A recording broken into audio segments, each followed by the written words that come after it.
Сәлеметсіздер ме, студент білім алушылар?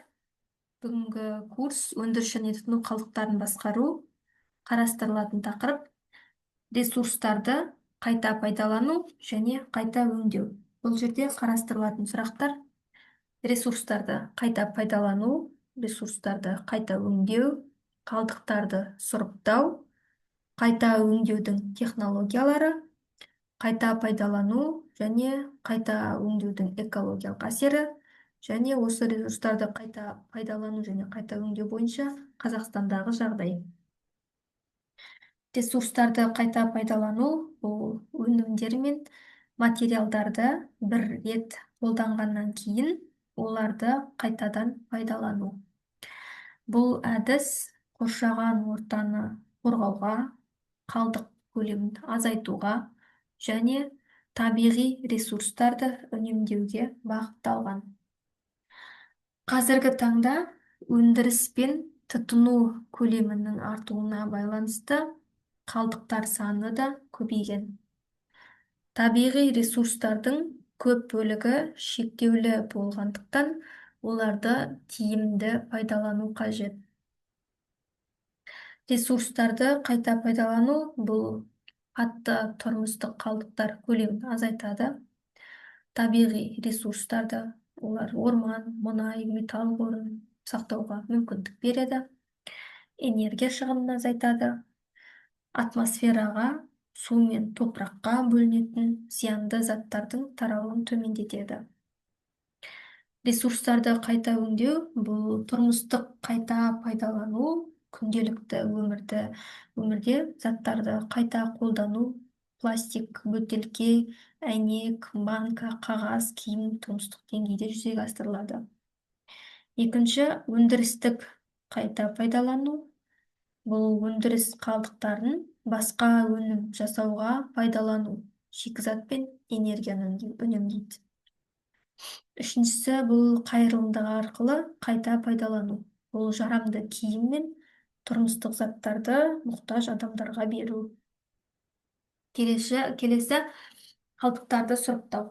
Қалдықтарды сұрыптау бұл қалдықтарды құрамына және қайта өңдеу мүмкіндігіне қарай бөлу үдерісі. Сұрыптау қоршаған ортаны қорғаудың маңызды әдісі болып табылады және қалдықтардың қайта пайдалануына және қайта өңделуіне мүмкіндік береді. Пластик қалдықтар, пластик бөтелкелер, контейнерлер, қаптамалар, олар бөлек жиналады. Себебі олар қайта өңдеуге жарамды және ұзақ уақыт бойы ыдырамайды. Келесі қағаз және картон. Оларға газет, дәптер, картон,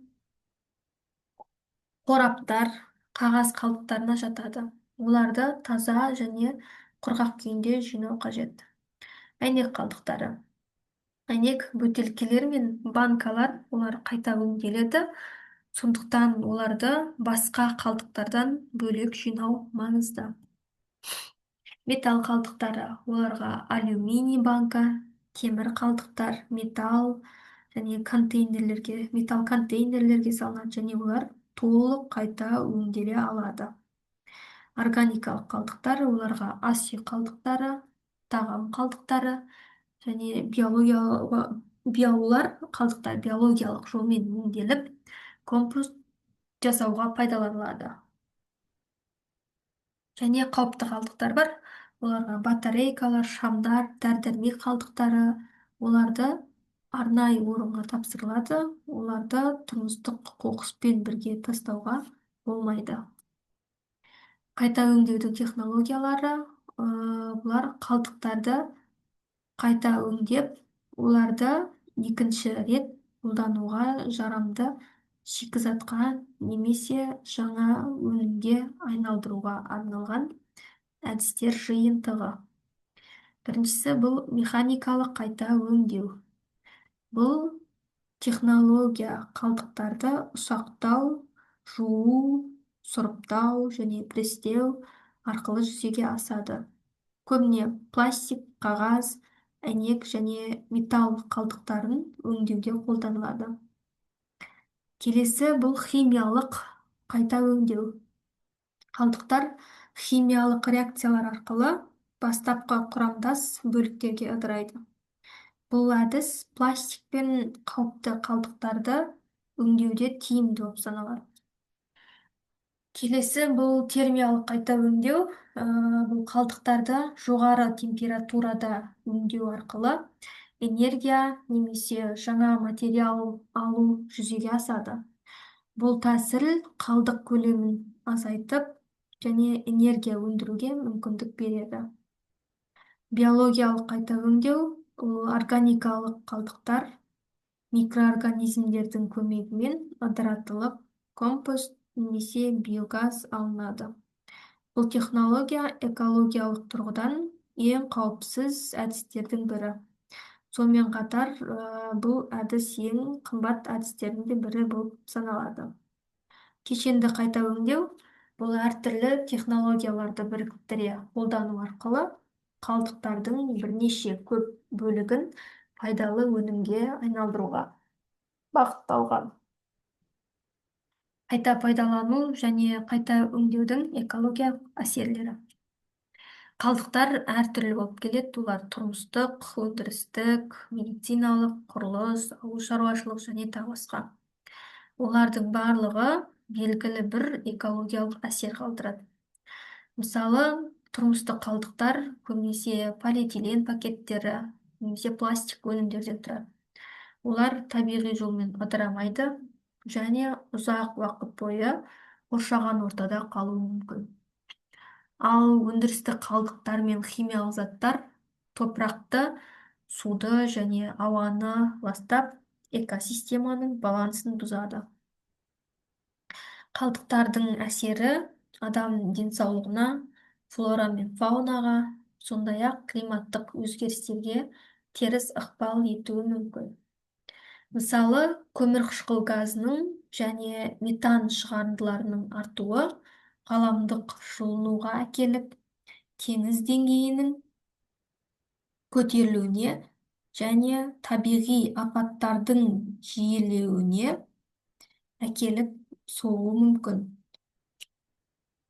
Қазақстандағы жағдай. Қазақстанда ресурстарды қайта пайдалану және қайта өңдеу саласы соңғы жылдары біртіндеп дамып келе жатыр.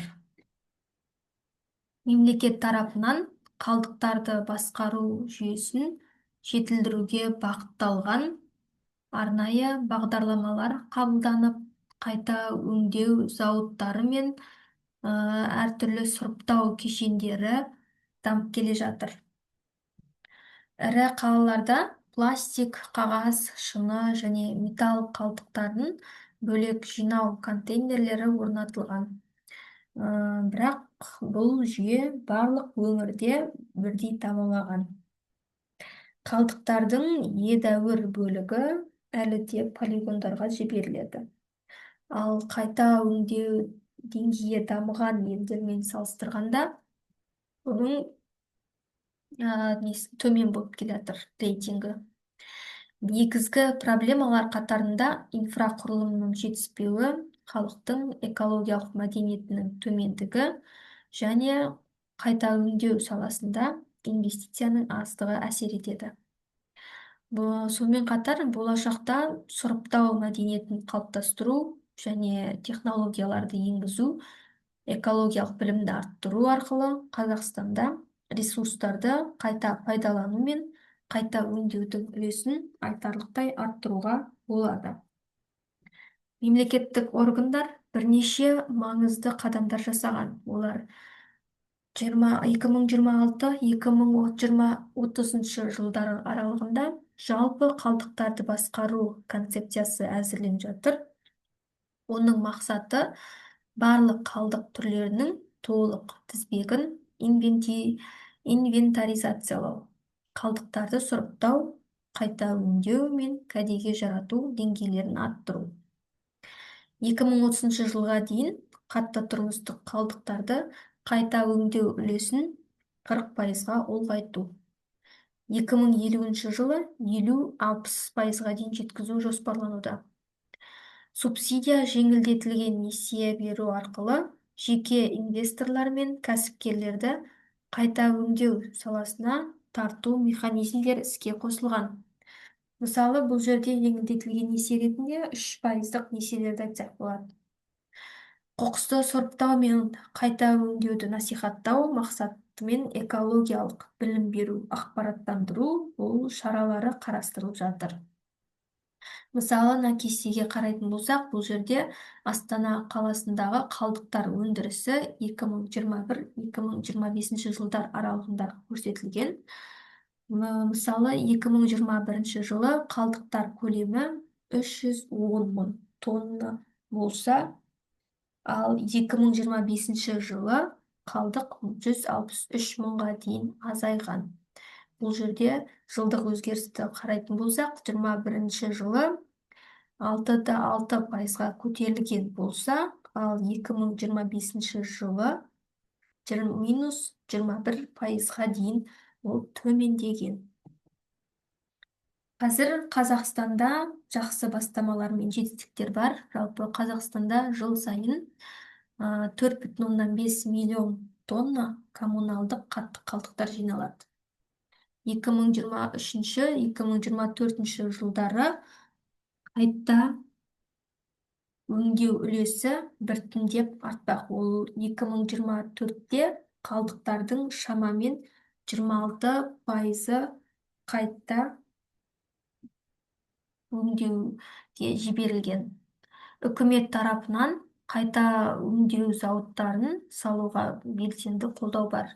Бұл жерде 94 жоба бекітілген, оның 43-і нақты сұрыптау және қайта өңдеу бойынша тіркелген. 2024-2025 жылдары қатты тұрмыстық қалдықтарды қайта өңдейтін 37 жаңа зауыт салынған, немесе осы зауыттар салынуға дайындалуда.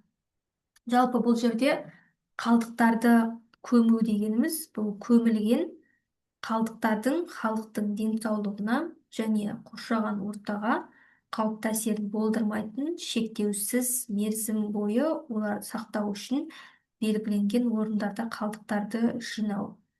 Ал қалдықтарды жою бұл қалдықтарды көмумен және жою операцияларынан тұрады.